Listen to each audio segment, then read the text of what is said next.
Joe, of course, a key part of Animal Kingdom expansion is the addition of a land that will immerse our guests into the world of Pandora, from, of course, the blockbuster film Avatar. You know, one of the things that makes our work on this project so special is the collaboration with the Oscar-winning team behind the film, James Cameron and John Landau, and the rest of the Lightstorm team. Yeah, I've been around a long time, and I have to say the collaboration on this project has been truly unique. Maybe a once-in-a-lifetime opportunity. We have these two creative organizations coming together, Lightstorm, which is James Cameron's organization, and Walt Disney Imagineering, both of which embrace this idea of gripping story, stunning visual design, and radical technical innovation with the same kind of enthusiasm, the same level of skill. So this combined team has enabled us to create a mega team, like a super team, that allows us to create this really vividly expressive, immersive world. And it's just incredible. You know, you've got the floating mountains, and if you haven't, I invite you to go over and look at them on our model. They're pretty incredible. Giant mountains floating over your head, bioluminescent rainforest all around you, soaring on Banshees. We've been working side by side with these guys, with Jim and with John, to make sure that what we do is true to this kind of mythic scale and epic feeling of the planet, of the land of Pandora.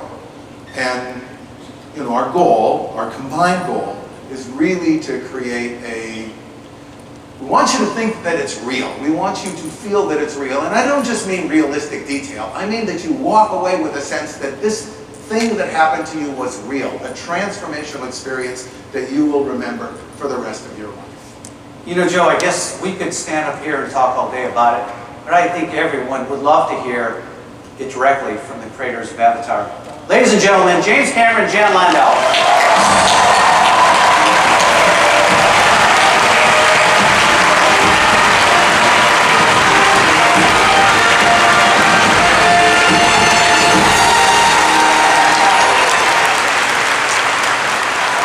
Thank you for that. I can't tell you how Hello, proud I am to stand up here. D23! There's so much to say about this and so little time to say it, and we really want to, we just want you to understand how enthusiastic we are about this. I'm going to turn it over to you guys to just go. Well, you did a great intro on it. I think the thing that impressed John and I so much when we first got introduced to the idea of this project is these guys are crazy. They're crazier than us. I mean, we thought we were the most ambitious guys out there in terms of trying to do fantasy imagery and create an alternative universe. And we found out that their vision, Joe's vision, and that of the other people at Imagineering, so far exceeded our expectations. And we always feel sometimes when we're dealing with big corporations and so on that we have to compromise, and we're trying to get it up to a level of mediocrity. When we first heard the pitch of what they wanted to do, we were absolutely blown away. And I think you can see from the model how spectacular it is. But just, oh, by the way, let's tell them the name of this land. It's Pandora, the world of Avatar. That's what it's going to be called, and it is a world. One of the things that we really found with the movie is that people wanted to go to Pandora. And thanks to you and your team, people are really going to have the ultimate, I believe, immersive themed experience. Because these floating mountains, they frame you in a way like no other land can, and we're going to transport people to this world. This is an important point, actually. It is Pandora, the world of Avatar. You will not be revisiting great moments of a film. The adventure is yours. It is yours to have on the planet. We are presenting to you a world in which you are going to have your own personal adventures. But part of those experiences, I think we're going to be offering in one of our attractions. People have heard that we're doing a flying ride.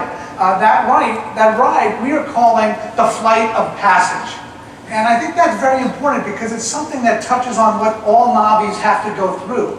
It's sort of a rite. Do you have what it takes? And this experience is going to allow you to fly across Pandora in a very personalized experience that's unique to you, that you're going to get to experience it firsthand, much the same way Jake did when he learned to fly. You fly, right? You're like a... Oh yeah, I love to fly. I love fly helicopters and that sort of thing. Flew down here in a helicopter today. But you feel like you're flying. I mean, the motion-based technology and the the film software and the projection technology is so advanced now that you literally feel like you're flying. I know you've heard that before with other rides, but this is on a whole other level. And they were lucky enough to have Joe Lettieri and the team from Weta, who did the visual effects for Avatar, working with us in collaboration on this project. And we expect it to have that same quality. There is another ride, of course. You can imagine that this flying ride is going to be pretty physical, pretty demanding, sort of in the thrill ride category, even though it's very scenic, it's very beautiful, it's very emotional. We want to make sure that everyone who comes to this world of Pandora experiences the full range of what it has to offer. The other ride, the water-based ride, is this very fluid, very romantic, very lyrical journey into the bioluminescent forest, which, because of where it is on the planet, is in a permanent state of bioluminescence. You can always visit it. It will always be glowing. It will always go off forever. There's animals in there. There's a whole experience that you have. And that experience is deliberately designed to allow the entire family to experience it, to be something that's just really beautiful, really lyrical, really emotional. We do have a video, a little making of video. We'll run that, take a look at what we've been up to, and then we'll talk a little bit more. Let's get out of the chat.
That Joe put into really recreating Pandora.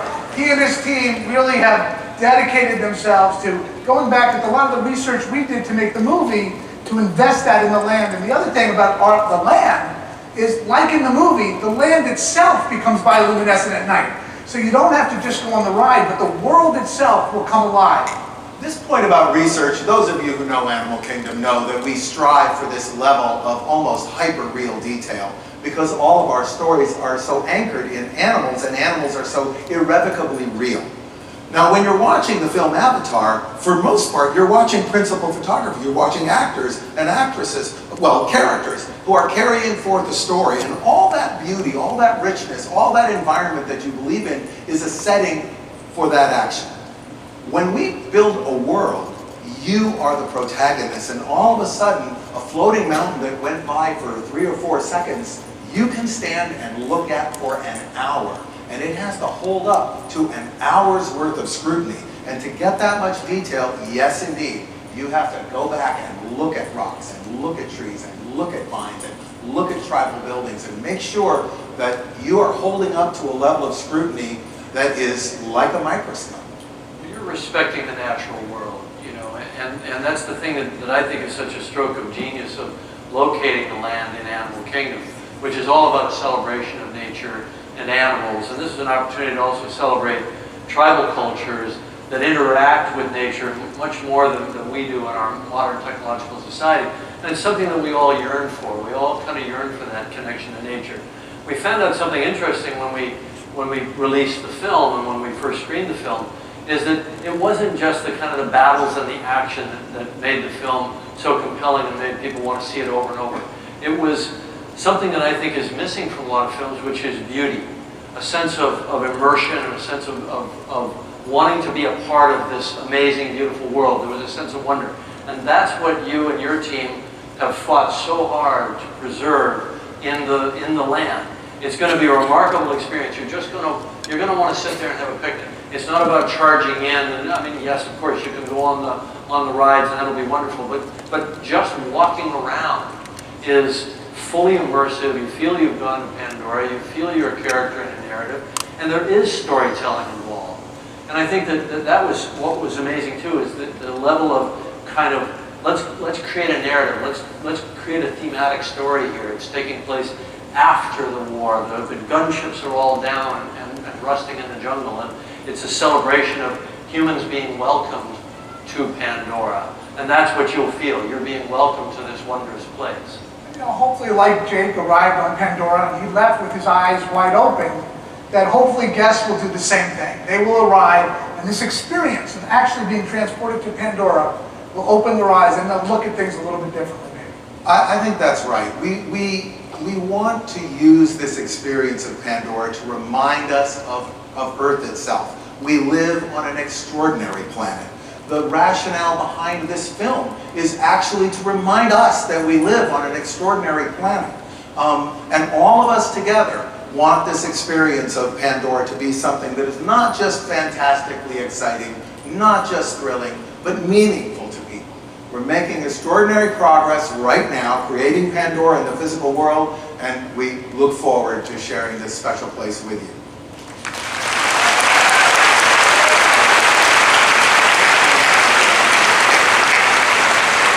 You know, that's some exciting stuff. Today's been an exciting day. Tomorrow's an exciting day as well.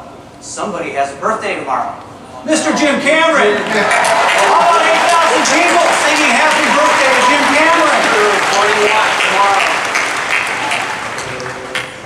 To you, happy birthday to you.